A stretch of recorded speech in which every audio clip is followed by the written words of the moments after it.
ओम ओम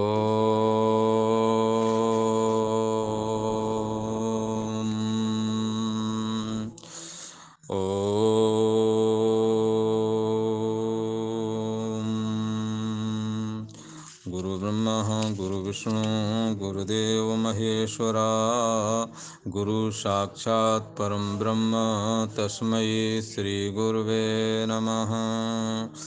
ओम सद्गुरुदेवाय नमः। योगेश्वर श्री कृष्ण भगवान की जय। ऐं सरस्वत्यै नमः। ओम कल का प्रसंग है, भगवान श्री कृष्ण अर्जुन को उपदेश कर रहे हैं। दोनों सेनाएं आमने सामने खड़ी हुई हैं, शंखाध्वनि हो चुकी है। ऐसे मौके पे अब आप युद्ध ना करने की जो बात कह रहे हैं, ये ठीक नहीं है। भगवान श्री कृष्ण अर्जुन से कहते हैं, हे अर्जुन, विषम परिस्थिति में ये कायरता, ये मोह तुम्हारे को प्राप्त हुआ है, और किस कारण प्राप्त हुआ है ये बताओ हमें। और जो तुम इस मोह का आश्रय लेकर के कायरतापूर्ण जो बर्ताव कर रहे हो, जो बातचीत कर रहे हो, ऐसा श्रेष्ठ पुरुष ऐसा आचरण नहीं करते। और ये स्वर्ग को भी प्राप्त कराने वाला नहीं है ये तुम्हारा आचरण, और कीर्ति भी तुम्हारे को नहीं इससे मिलनी है। क्योंकि भगवान के विषय में ये अर्जुन के विषय में ये बात प्रसिद्ध है कि न दैन्यम न च पलायनम। ये अर्जुन जो है दीनता को प्राप्त नहीं होता और पीछे कदम नहीं हटाता। ये कीर्ति तुम्हारी है, पर आप जब ऐसा करेंगे तो आपकी ये कीर्ति धूमिल हो जाएगी। इसलिए ये आचरण तुम्हारा कीर्ति बढ़ाने वाला भी नहीं है। और कैसा है ये, कहते हैं ये स्वर्ग को भी नहीं प्राप्त करा सकता ये आचरण तुम्हारा। इसलिए हे अर्जुन, क्लैब्यम माश्म गमा, आप नपुंसकता को मत प्राप्त हो। नपुंसकता आपको 1 वर्ष के लिए थी, वो खत्म हो चुका है समय। अब तुम पुरुषत्व को प्राप्त हुए हो, तुम पुरुष हो, महारथी हो, सूरवीर योद्धा हो। ऐसे में आप नपुंसकता को मत प्राप्त हो, आप अब नपुंसक नहीं हैं। नैतत् त्वयि उपपद्यते, तुम्हारे को ये बात योग्य नहीं है, उचित नहीं है। ये हमारे को उचित नहीं लगता है जो आप बोल रहे हैं, जो आप करने जा रहे हैं। हे परंतप, हृदय की क्षुद्र दुर्बलता को त्याग करके उत्तिष्ठ, खड़े हो जाओ। ये हृदय की क्षुद्र दुर्बलता ही है, इसके अलावा और कुछ नहीं है। इसके अधीन हमें नहीं होना चाहिए। ये मोह के अधीन होकर के आपके अंदर ये जो कायरता रूप दोष आ गया है, ये हृदय की एक क्षुद्र दुर्बलता ही है, इसके अलावा और कुछ नहीं है। इसको छोड़ करके आप युद्ध के लिए तैयार हो जाओ, यही तुम्हारा कर्तव्य है। ऐसा अर्जुन को भगवान श्री कृष्ण बता रहे हैं। अर्जुन कहते हैं, भगवान श्री कृष्ण से जब ये बात सुनी तो अर्जुन अपनी बात भी रखते हैं। कहते हैं, कथम भीष्महं संख्ये द्रोणं च मधुसूदना इषुभ प्रतियोत्स्यामि पूजार्हा वरिसूदना। मधुसूदना अहम संख्ये, हे मधुसूदन, इस रणभूमि में, संख्ये का मतलब यहाँ युद्ध भूमि, अहम संख्ये कथम इषुभि, हे मधुसूदन, मैं रणभूमि में किस प्रकार से बाणों से भीष्मम च द्रोणम, भीष्म पितामह और द्रोणाचार्य को। हाँ, इनके प्रति मैं कैसे लड़ूंगा? आप युद्ध की बात तो कहते हैं, पर भीष्म पितामह ये भी हमारे पितामह तो हैं ही, साथ में गुरु भी हैं, इनसे बहुत कुछ सीखा है। और द्रोणाचार्य तो हैं ही हमारे कुल गुरु, आचार्य हैं, और इनकी हम हमेशा से पूजा करते आए हैं। इनसे कभी युद्ध नहीं किया है, न गुरुओं के साथ युद्ध हो सकता है। कहते हैं कि तुम जो है, आप जो कहते हैं हे मधुसूदन, मैं युद्ध भूमि में किस प्रकार बाणों से भीष्म पितामह और द्रोणाचार्य के विरुद्ध युद्ध करूंगा। यतः अरिसूदन, क्योंकि है अरिसूदन शब्द कहते हैं, अरिसूदन नाम लेते हैं अर्जुन भगवान श्री कृष्ण का। अरि माने दुश्मन, सूदन दुश्मन को नष्ट करने वाला जो हो। क्योंकि हे अरिशूदन, हे शत्रुओं का नाश करने वाले, हे भगवान, ये दोनों ही तो हमारे लिए पूजनीय हैं। इनके साथ मैं कैसे युद्ध कर सकता हूँ? ऐसा कहा। ये पूजा के योग्य हैं। इसलिए हे मधुसूदन, मैं रणभूमि में किस प्रकार से बाणों के द्वारा भीष्म पितामह और द्रोणाचार्य के विरुद्ध युद्ध करूंगा, क्योंकि ये दोनों ही हमारे पूजा के योग्य हैं, पूजनीय हैं। अर्जुन ने ऐसा भगवान श्री कृष्ण को कहा। अर्जुन ने ठीक कहा, ऐसा नहीं करना चाहिए। युद्ध में कभी भी गुरुओं से युद्ध नहीं होता, पर गुरु जी ही या धर्म का पक्ष लेकर के लड़ने आ जाए तो क्या हाल हो सकता है। गुरु जी ही मुक्ति का, धर्म का रास्ता न बताकर कुछ और ही बताने लगे तो ऐसी परिस्थिति में शास्त्र कहता है उन गुरुओं से आप उनकी वो बात ना माने जो तुम्हारे हित की नहीं है। और रही बात सत्कार की, सत्कार करते रहो, पर अपमान फिर भी न करना। पर जो गलत रास्ते पर चल पड़े हो तो उन्हें साफ और क्लियर कह देना, महाराज अब आपका रास्ता शास्त्र के अनुकूल नहीं है, इसलिए मैं आपके बताए गलत रास्ते पर नहीं जाऊंगा। शास्त्र का रास्ता बताओ, वो हमें स्वीकार है। शास्त्र के रास्ते पर हम चलेंगे। जो शास्त्र के विपरीत रास्ता है उस पर हम कदापि नहीं चलेंगे। ऐसा उनको बता देना चाहिए। यदि कोई गलत रास्ते में चलने वाला, यदि कोई साधु वेश में आ जाए और ऐसा कहे तो उसे बताना चाहिए, भाई हम इस बात को आपके स्वीकार नहीं करते और न ही आपके रास्ते को हम स्वीकार करते हैं। और प्यार से उनको कह देना कि भाई आप अपने रास्ते जाइए। यदि ये तो बात इनकी हो गई जो शास्त्र वाले हैं। अब ये गुरु लोग हैं जो युद्ध विद्या भी जानते हैं। ये गुरु लोग हैं, इनके अंदर ब्रह्म तेज और क्षत्रिय तेज, ब्रह्म तेज और राजाओं का तेज, दोनों तेज इनमें विद्यमान हैं। ये योगी भी हैं, ये ब्रह्मज्ञानी भी हैं, भगवान के भक्त भी हैं। पर दुर्योधन का अन्न खाने की वजह से, दुर्योधन की सुख सुविधाओं को भोगने की वजह से, दुर्योधन के द्वारा दिए गए राज्य और जागीरों की वजह से, दुर्योधन के द्वारा दिए गए सेवक और सेविकाओं की वजह से दुर्योधन ने इन्हों का मन जीत लिया है, उन्हों का नमक खाया। इस वजह से अब ये दुर्योधन के पक्ष में रहने वाले लोग, उनका धन का इस्तेमाल करने वाले ये लोग, गुरु लोग, अधर्म का रास्ता पकड़े हुए दुर्योधन को मैं तुम्हारी तरफ से युद्ध नहीं करूंगा ऐसा नहीं कह सकते।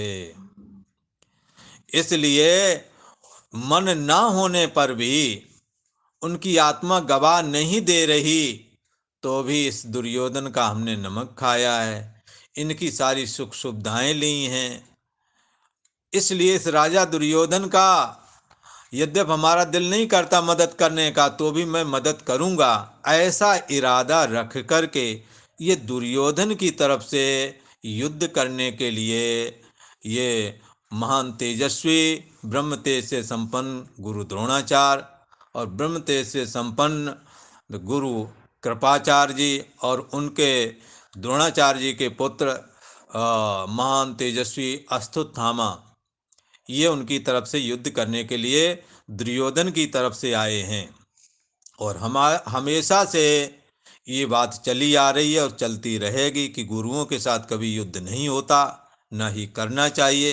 तथापि ऐसी ऐसी ऐसी परिस्थिति आ जाए कि समाज को डुबोने में गुरु लोग ही अपने ताकत का इस्तेमाल कर रहे हों, गुरु लोग ही शास्त्र के बताए हुए रास्ते से हट चुके हों और अधर्म की तरफ से लड़ने यदि आ गए हों तो उन्हों का हमने सामना करना है, ऐसा मानो गीता हमें कह रही है। अर्जुन को भी लगता है ये गुरु लोग जो हमारे पूजनीय हैं, इनकी हम फूलों से पूजा करते रहे हैं, पर आज ये युद्ध के लिए भी आए हैं तो मैं बाणों से इनकी पूजा कैसे करूं, इनके ऊपर मैं बाण कैसे चलाऊं, ऐसा भगवान श्री कृष्ण से अर्जुन कहते हैं। और अर्जुन जो है भगवान श्री कृष्ण का नाम भी बदल देते हैं।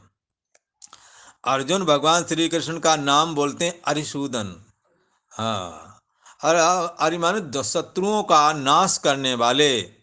हे हे कृष्ण, आप शत्रुओं का नाश कर देने वाले हैं और शत्रुओं का नाश करने वाले हैं, पर आप ही बताओ इन गुरुओं का नाश मैं कैसे करूं।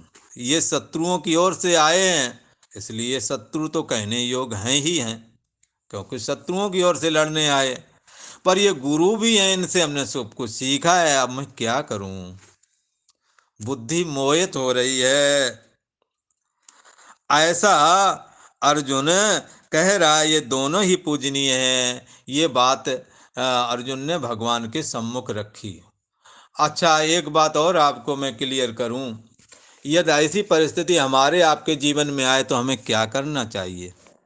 जहाँ पर तुम्हारे पूजनीय हैं, परिवार में कई पूजनीय मनमानी पर तुले हुए हैं, अच्छे खासे परिवार में समस्या पैदा कर रहे हैं, ऐसे में हमें क्या करना चाहिए।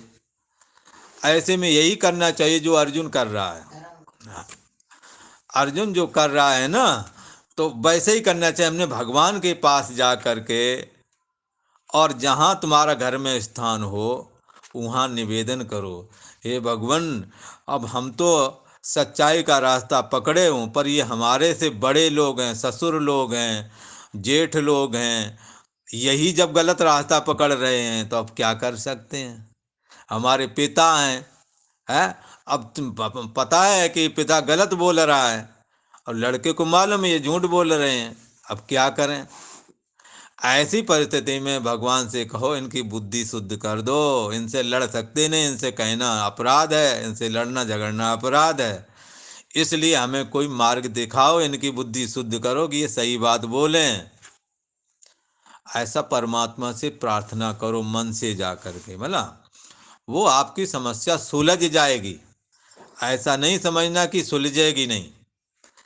और गीता का ये जो श्लोक है, कथम भीष्मां संके द्रोणम चा मधुसूदना इशुभ प्रतियोत्स्यामि पूजा रहा वरसूदना, इसको उच्चारण कर लो और प्रार्थना करो, समाधान कोई न कोई मिल जाएगा।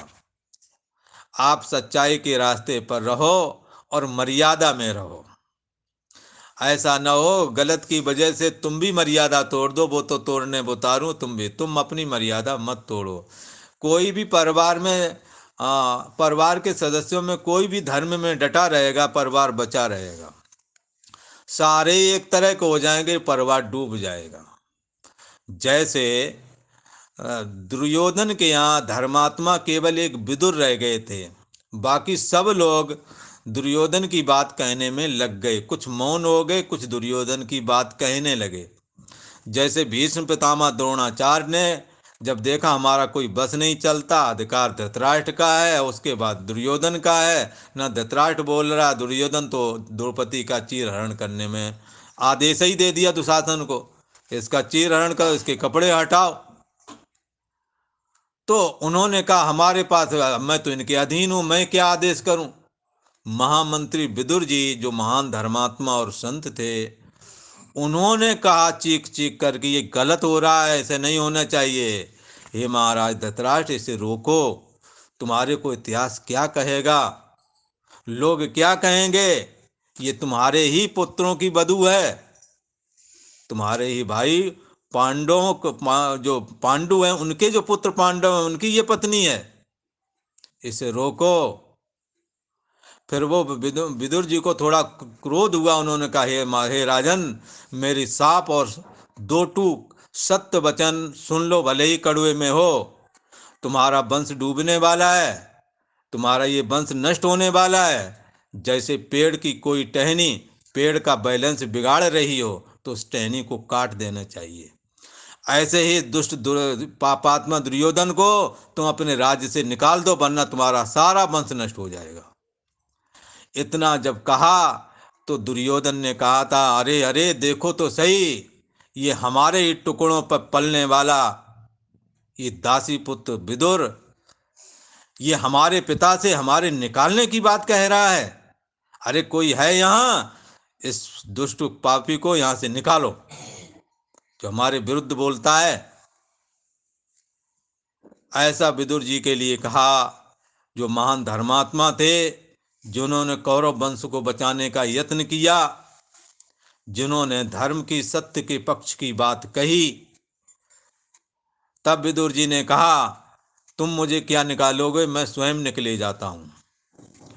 उन्होंने राज चिन्ह, जब दरबार से निकले, उन्होंने राज चिन्ह वहीं रख दिए और अपना धनुष बाण भी रख दिया और कह दिया, आज के बाद मैं जितने भी हमारे पास पद थे, मंत्री पद थे, मैं सभी को आज ही त्याग करता हूँ। मैं सबसे आज से मुक्त हूँ, मेरे ऊपर कोई दायित्व नहीं होवेगा और मैं तुम्हारे किसी भी सुख सुविधा को ग्रहण नहीं करूँगा और मैं आज ही तुम्हारे राज्य से चला जा रहा हूँ। हस्तिनापुर से निकल गए।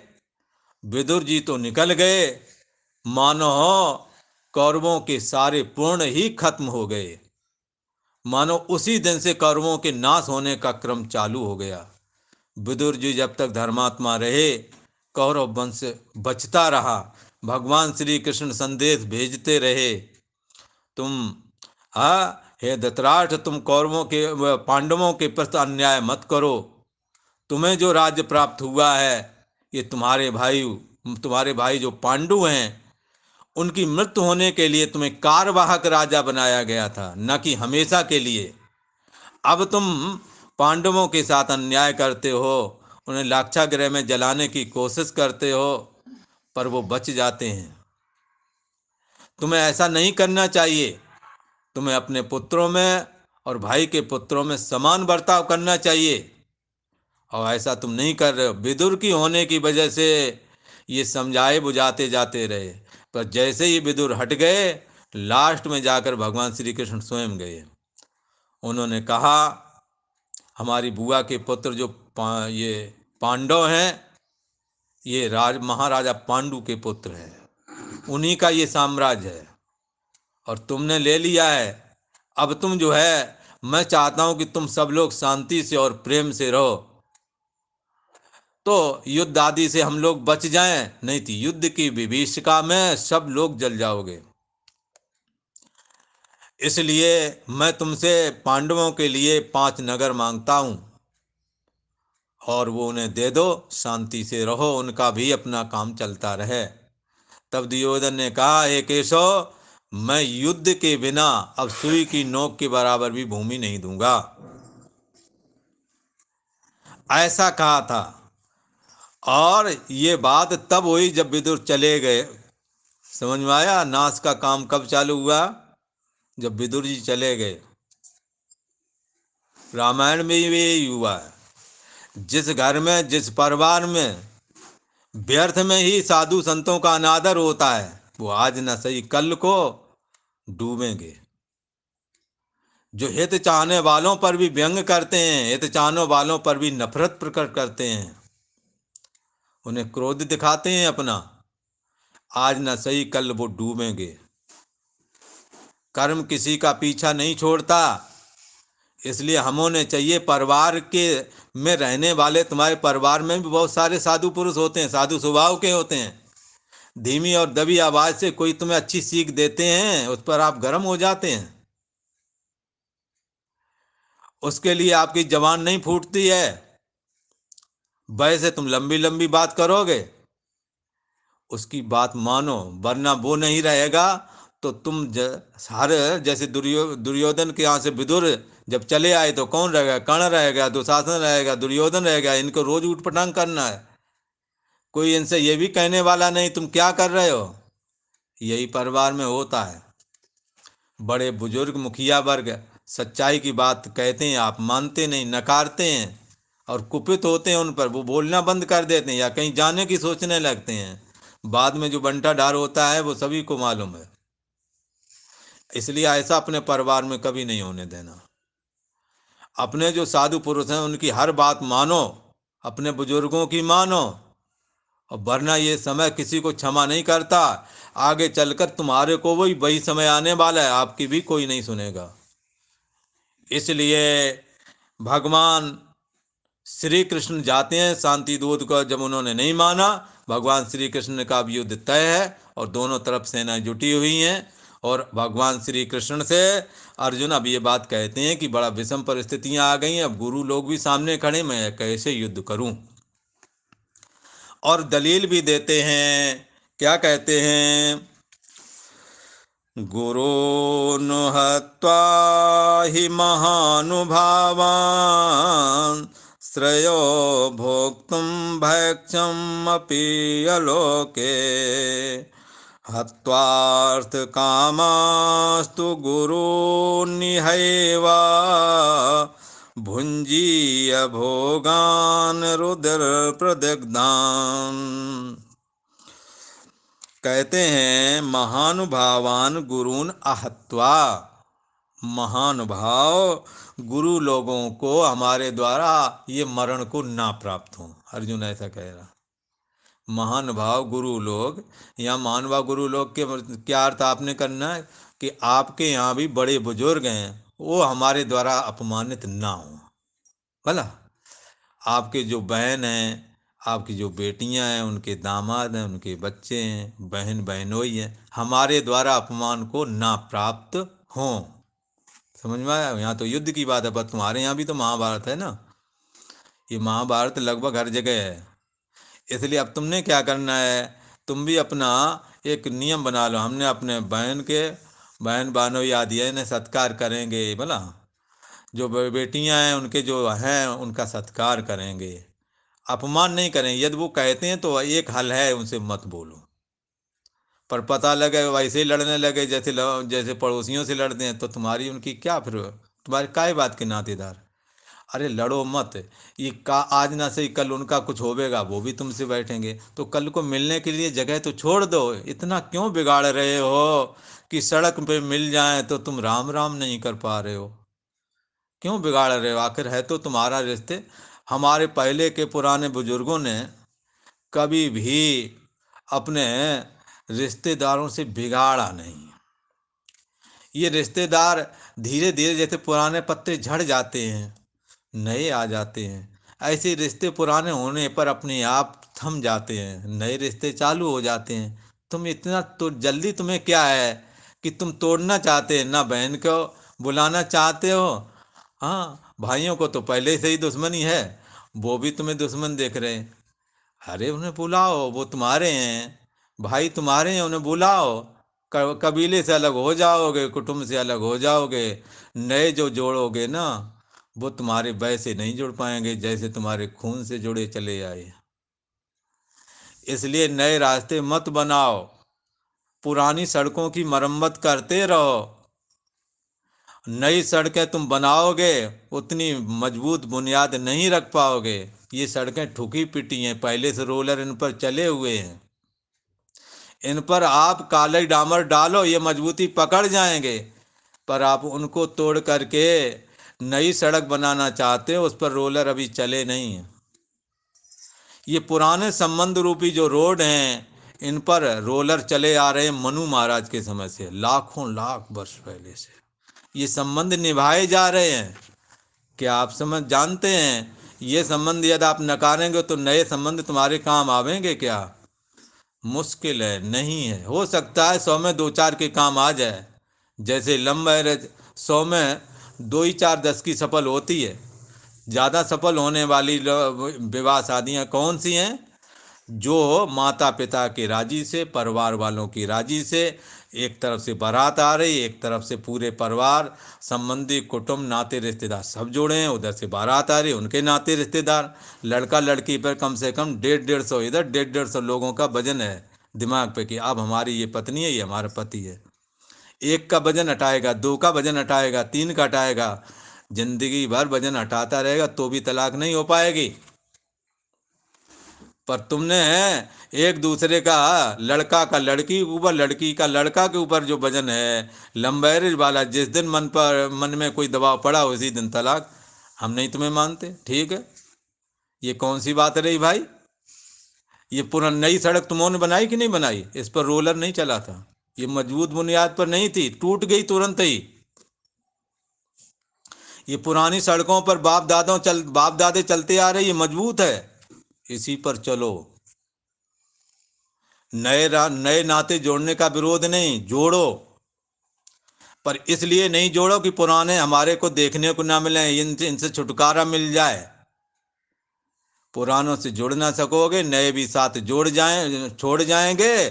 कल को ब्याह शादियों में अकेले बैठे रह जाओगे, भंडारी बुला लाओगे, बोले कितने 10,000 रुपया का है, रोटी तो खा लोगे पर दिल नहीं जोड़ पाओगे। पर कहावत ये है, रसोई गैस में क्या कहावत है, गाड़ी आती है, पकाओ रसोई और परोसो प्यार। ये भंडारी तो बुला लाओगे और रोटियां भी बना देंगे, नाना व्यंजन बना देंगे, कालीन नीचे बिछा करके बनाएंगे जहाँ बैठे फील्ड में कहीं, और वो नीचे देखोगे ना तो कुत्ते की और घोड़े गधे की लीद पड़ी होगी वहीं। जैसे वो बनाते हैं ना, हम देखते हैं अपने, वो बनाते तुरंत कालीन बिछाई, नीचे कुत्ते के गंदगी पड़ी हुई है, घोड़ों की लीद पड़ी, उस पर कालीन बिछाते, उस पर बना रहे हैं, ठीक है। और कहते लगा दिए, बफेलो सिस्टम कर दिया, खाओ जाकर जिसको खाना है। तो ये बनाई रसोई परोसा प्यार वाला, वही वाली कहानी है क्या? ये तो नहीं बन रही बात। इसलिए आप विचार पूर्वक अपने आप से, अपने परिजनों से जुड़े रहें। अपने परिवार में यदि कोई धर्मात्मा है, यदि वो कुछ बात सही कहता है, मानो। क्या पता, हो सकता है तुम्हारा उसी से कुछ जुड़ा हो, यदि वो हट गया, उसका दिल टूट गया, तो कल को जो तुम चुप बैठे हो ना, तुम्हारा भी नंबर लगा ही है, ऐसा समझ लो। जैसे विदेशी हमलों में जब हमले हुए तो कितनी कितनी राजाओं ने कहा ये नष्ट हो जाएं, इसलिए मदद नहीं की, हो शत्रुओं ने उन्हें नष्ट कर दिया, बाद में जिन्होंने मदद नहीं की उन्हों को भी नष्ट कर दिया, पूरा देश गुलाम हो गया। ये सूत्र कि हम और लोगों का सत्कार नहीं करने देंगे, ये हमारी मम्मी, ये हमारे पापा हैं, ये फलाने, ये तो शत्रु हैं, इन्होंने ऐसा किया तो उन्होंने वैसा किया। और धूर्तता की तो हद तब हो जाती है कंप्यूटर में, और इसमें क्या कहते हैं, मोबाइल में, उसको अपना क्या बोलते हैं, ऐड कर लेते हैं, रोक लेते हैं कि ऐसा ऐसा बोला था। इनकी बुद्धि पर तरस आता है, जो बात आज कही कल भूलने के लिए होती है। लोग कहते हैं त्योहार आए, सारे गम भुलाकर, सारी बातें भुलाकर के गले मिलो, ये कंप्यूटर में डाल के रखते हैं, इसने ऐसा बोला था, इसने ऐसा बोला था, ये दिखाने के लिए देखो ऐसा बोला था, मतलब दुश्मनी और द्वेष और पक्का होता रहे। जोड़ने की बजाय तोड़ने के इंतजाम बहुत ज़्यादा कर रहे हैं, पर आप कर तो रहे हैं, जुड़ तो नहीं पाएंगे, अपने लिए दुख के बीज ही बो रहे हैं, ऐसा मान के चलें। इसलिए जो हुआ वो आज हुआ, आज ही छोड़ो, कल को नया जीवन शुरू करो, कल से फिर प्यार से बोलो। यदि जीना चाहते हो, समाज को जोड़ना चाहते हो, जो आज हो गया आज ही भूल जाओ, क्योंकि आज का जीवन एक दिन कम हुआ है, आज बाल सफेद है और एक निकल आया है। आज का जन्म अलग है, कल का और अलग है। आप कल से दूसरी शुरुआत करो, कल प्यार से बोलो, सबको बुलाओ, सबसे जोड़ो, सबसे राम राम करो। 2 दिन की जिंदगी क्या पता है कब किसका नंबर आ गया। दुश्मनी लगाए बैठे हो, जिंदगी का कुछ भरोसा नहीं। अपने पीछे नफरत मत छोड़ के जाओ, अपने पीछे प्यार छोड़ के जाओ। भगवान श्री कृष्ण ने शांति दूत बन करके ये बात बताई, जब नहीं मानी, कौरवों की आयु का उसी क्षण लगभग आयु खत्म हो गई। विदुर जी तो चले गए तीर्थ यात्रा को। उन्होंने कहा हम न पांडवों के पक्ष में बोलेंगे और न ही कौरवों, क्योंकि युद्ध के हक में हम नहीं हैं, सीधा उन्होंने कह दिया। पर पांडवों का धर्म का पक्ष है, मैं उनके साथ खड़ा हूं, दिल से खड़ा हूं, खड़ा रहूंगा। दुर्योधन आतताई है, उसने अधर्म किया, ये बात मैं कहूंगा, कहूंगा, कहता रहूंगा। और वो चले गए। उनके जाने के बाद में ये युद्ध खड़ा और समूल कौरवों का विनाश हो गया। इसलिए हमने अपने भले लोगों को पहचानना है, भले ही भी वो कुछ करने वाले नहीं हैं, पर वो बताने वाले तो हैं। भले ही तुम्हारे शरीर से मदद नहीं करते, पर दिल से तो तुम्हारे पास बैठे हैं। बच्चे विदेश में भेज दिए, कोई पास में नहीं, बूढ़ी माँ, उसे भी हटा रहे हो। शर्म आनी चाहिए। कोई बात करने का तक के लिए नहीं है। कितने ऐसे हैं जो फ्लैटों में मर गए हैं, लड़कों को बाहर भेज दिया, कोई पानी देने वाला नहीं है। यही परिवार बनाया था तुमने, इसी की उम्मीद में पढ़ाए थे कि मैं पढ़ाई करा लूं, बाद में अकेले करके मरे। ये कौन सी रही, ये कौन सी संस्कृति है। हमें इससे बचना चाहिए। हमें अपने परिजनों को जोड़ के रखना है। अकेले ही मरना था तो शादी विवाह बेकार ही किया। मरते समय एक पानी देने वाला भी नहीं है। कई का तो पता लगा, फ्लैट खोला तो बुढ़िया मरी पड़ी। वो लड़के बच्चे सब हैं, कोई कहीं है, कोई कहीं है, बहू कहीं नौकरी करे, लड़का कहीं नौकरी। ये विवाह हुआ या पार्टनरशिप हुई है। इस करके हमें इस गीता की शरण में आना चाहिए। गीता समाधान सबका करती है। भगवान श्री कृष्ण से अर्जुन कहते हैं, अब देखो तो सही, गुरु लोग हमारे सामने खड़े, मैं क्या करूं, कैसे युद्ध करूं। ऐसा कहा। और कदापि मैं अगर युद्ध करके जीत भी जाऊं, अर्जुन जो कह रहे हैं, क्या कहते हैं, महान भावान गुरुन आहत्वा, महान भाव इन गुरु लोगों को ना मार करके मैं इस लोक में भिक्षा भीख मांग करके खा लेना भी ठीक मानता हूं, पर इन लोगों को हमें मारना ना पड़े। कोई गलत कह रहे क्या, कोई बेजा कह रहे क्या, पर कह रहे हैं। ये गुरु लोग धर्म की हानि पर उतारू हैं। ये गुरु लोग धर्म की ओर से लड़ने आ गए। ये तो देखो, ये उनकी तरफ से लड़ने आए हैं जिनकी भरी सभा में द्रौपदी को वस्त्र हटाया जा रहा था और ये वहीं बैठे थे। इन लोगों की तरफ इनकी मजबूरी थी, वो बात अलग विषय है, पर ये मौजूद थे। आज लड़ने के लिए भी आ गए हैं ये लोग। तो ये सही बात कह रहे हैं। ये सही बात हो सकती है अर्जुन की? ये सही बात कैसे हो सकती, बताओ। ये सही बात कैसे हो सकती है? इनकी पत्नी के तो वस्त्र हटाने की कोशिश की है, इनका सारा राज ले लिया और इन्हीं लोगों की बदौलत ले लिया। ये आगे खड़े हो जाते रहे, अर्जुन लड़ नहीं पाया इनसे, कुछ कह नहीं पाया इन महानुभावों की वजह से।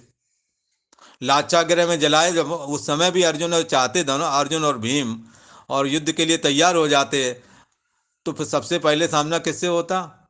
भीष्म पितामह कह रहे थे कोई शत्रु आएगा सबसे पहले हम सेनापति बनेंगे। तो ये महान भाव ही धर्म के अधर्म की वृद्धि करवाते रहे। यदि भीष्म पितामह होते तो द्रोणाचार्य, चूंकि धृतराष्ट्र के अधीन थे, वो भी आते। अधर्म को किसने बढ़ाया, बढ़ावा किसने दिया? आतताई का साथ किसने दिया? और इनके विरोध में इनको ना मार करके भीख मांग करके खा लेंगे, ये कौन सी समझदारी है, ये बताओ। बड़े बुजुर्ग ही परिवार को डुबोने में उतारू हो जाएं परिवार के, और वो काम करने लगा जुआ शराबखोरी करके सब परिवार को चौपट करने में तुले हों, तो तुम्हें क्या करना चाहिए? कुछ करो, जिससे कुछ बचा करके रख लो, ताकि बच्चे की पढ़ाई का फीस तो चल जाए।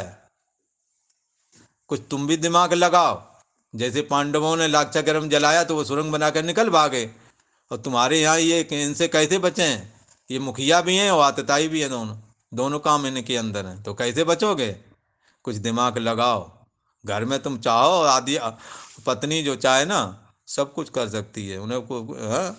तो उसमें से कुछ ऐसा करो कि निकालते रहो, बच्चों की पढ़ाई ना रुके, और जो जरूरी काम है आए गए रिश्तेदारों के, थोड़ा नेक निचावर के लिए भी कुछ चाहिए कि नहीं चाहिए, वो कुछ बचत करते रहो। पुरुष को स्त्री के बगैर कोई ज़्यादा समझ नहीं रहती। आधे से ज़्यादा काम पुरुषों के महिलाएं ही संपादन करती हैं।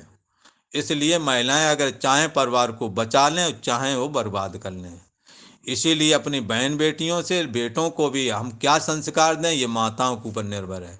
माताओं को अपने धर्म संस्कृति के विषय बार बार बताना चाहिए बच्चों को। बार बार कहना चाहिए, बेटे तुम्हारा विवाह किस समाज में कहाँ से होता है, तुम्हारे लोगों भाइयों के, तुम्हारे खानदान वालों के कहाँ से हुए हैं, ये चीज़ उन्हें बताओ, ताकि उन्हें ये बात मालूम हो। अपनी बेटियों को बताओ कि हमारी बेटियां, हमारी बहनें कहाँ कहाँ ब्याही गई और कहाँ कहाँ आगे ब्याही जाएंगी, और कहाँ कहाँ हम ब्याह सकते हैं और कहाँ कहाँ हम नहीं जाना चाहिए हमें, कहाँ कहाँ हमने क्या करना है। ये सब चीज़ें आप अपने बच्चों को बताओ, वरना आप नहीं बताओगे, आपके सामने ही वो दुष्परिणाम आने वाला है। घर परिवार के बहुत सारे खर्चे, जो फिजूल खर्चे, उनको आप बचत करके और उसमें करें। ये बैलेंस तो तुम्हें चलाना है। नुकसान सबसे ज़्यादा किसका होगा? तुम्हारे बच्चे। इसलिए ऐसे लोगों से बचने के लिए जो परिवार के मुखिया हैं, साथ में आतताई का भी पाठ अदा कर रहे हैं, इनके लिए ये आपको बात बताई। हाँ, क्योंकि उनसे लड़ सकते नहीं, उनके बगैर भी काम नहीं चलेगा। कहाँ फेंक आए जा करके। एक जगह तो ये सुना कि लड़की काम कर रही थी, उसका आदमी कुछ काम नहीं करता और पीता था, फिर भी वो बैलेंस बनाने के लिए, पीने के लिए अपनी तनख्वाह में से उसको पैसे देती है। आप समझ सकते हैं कि किस तरह से बैलेंस बनाया जाता है। खैर, विषय ये है, अर्जुन कह रहा है कि ऐसे लोगों को जो जिनसे हम पढ़े समझे सीखे हैं, इन लोगों को हमें ना मारना पड़े, बेशक हम भिक्षा मांग करके खा लेंगे। पर यह बात यहाँ आम तौर पर ठीक लग रही है, पर ठीक नहीं है, ये बता दूंगा आपको। मुकाबला ना करना, जो अधर्म की ओर से आए, आतताई की ओर आए हैं, लड़ने आए हो, तुम राजा हो, तुम्हारा राज ले रहे, सब ले रहे, इसके बाद बोल रहे हो, ये गलत बात है। पर इससे कैसा बचा जाए, वो परिवार का हल हमने आपको बताया। पर ये इससे, इन लोगों से कैसे बचें, गीता इन्हें बताने वाली है, यही बताने वाली है कि ये यदि सामने आए हैं तो इनका भी इलाज कर दो। अब आगे कहते हैं अर्जुन, अब ये अर्जुन पहले अपने हृदय की बात बता रहे हैं। महानुभाव गुरु लोगों को ना मार करके इस दुनिया में, संसार में भिक्षा मांग करके भोजन खा लेना भी मैं अच्छा समझता हूँ। ये अर्जुन अपना विचार बता रहा, अपने मन की बात बता रहा। क्योंकि गुरुन हत्वा अपि, गुरु लोगों को मार करके भी यही इस संसार में रुद्र प्रदग्धान अर्थ कामान भोगान एव तु भुंजीय। कहते हैं कि गुरु लोगों को मार करके भी मैं इस संसार में रुद्र से सने भोगों को ही तो खाऊंगा, खून से सने हुए सब मारे जाएंगे। ये अर्जुन की दलील है, पर ये अर्जुन की दलील गलत बुनियाद की ऊपर ये सही तर्क है। बुनियाद गलत है। जैसे कोई मकान बनाया कि 10 मंजिल बनाएंगे पर पानी में बनाएंगे, भला बन जाएगा वो? मकान गिरेगा कि नहीं गिरेगा? ये कह रहे हैं गुरुजनों को नहीं मारना चाहिए, तो बात बिल्कुल क्लियर है। उसकी गुरुओं को ना मारना पड़े, अपने माँ बाप हैं, अपने परिजन, उनको उनके ऊपर हाथ ना उठाना पड़े, भीख मांग के खा लो, अच्छा चलेगा। पर वो परिवार का चौपट करने में लगे हों, वो बंटा ढार करने पर उतारू हो, तो क्या करोगे? ये तो बात ठीक है, पूजनीय माता पिता पर आंख तरेर के भी नहीं बोलना है, हाथ भी नहीं उठाना है। पर अगर यही सब कुछ बंटा ढाल करने में, तो हल ये है कि आप अपना बचाव करें। ठीक है ना? इसी प्रकार से यहाँ है। अब अर्जुन कह रहे हैं कि भाई महानुभाव गुरु लोगों को हो ना मारना पड़े मुझे, तो मैं भिक्षा का इही लोके भैच्यम अभिभोक्तम श्रेया, भिक्षा का अन्न मांग करके खाना भी मैं श्रेष्ठ मान रहा हूँ, क्योंकि गुरुजनों को मारना एक तरह से रुद्र से सने हुए भोगों को ही भोगना है। फिर मान लो राज हमें मिल जाए तो खून से सने ही भोग हमें मिलेंगे, तो उनको क्या भोगना, क्या खाना, सभी लोग मारे गए, हम चैन से बैठे, ऐसा कैसे हो सकता है? ये अर्जुन का है विचार। ये विचार बिल्कुल सही है, पर असत्य की बुनियाद पर है, ये आधारहीन है। क्योंकि जिन लोगों के लिए ऐसा बोल रहे हैं, उन लोगों ने ही अपराध किया, उन लोगों ने ही अधर्म की वृद्धि करी, और वो लोग ही अधर्म की तरह आज अधर्म की ओर से आज लड़ने भी आए हैं। ये बात आगे अर्जुन में और क्या, अर्जुन के चित्त में क्या और चल रहा है, ये बात कल को निरूपण करेंगे। अभी अर्जुन अपने मन की बात भगवान श्री कृष्ण को बता रहा है, तो कल को इसकी चर्चा करेंगे। ओम शांति शांति शांति।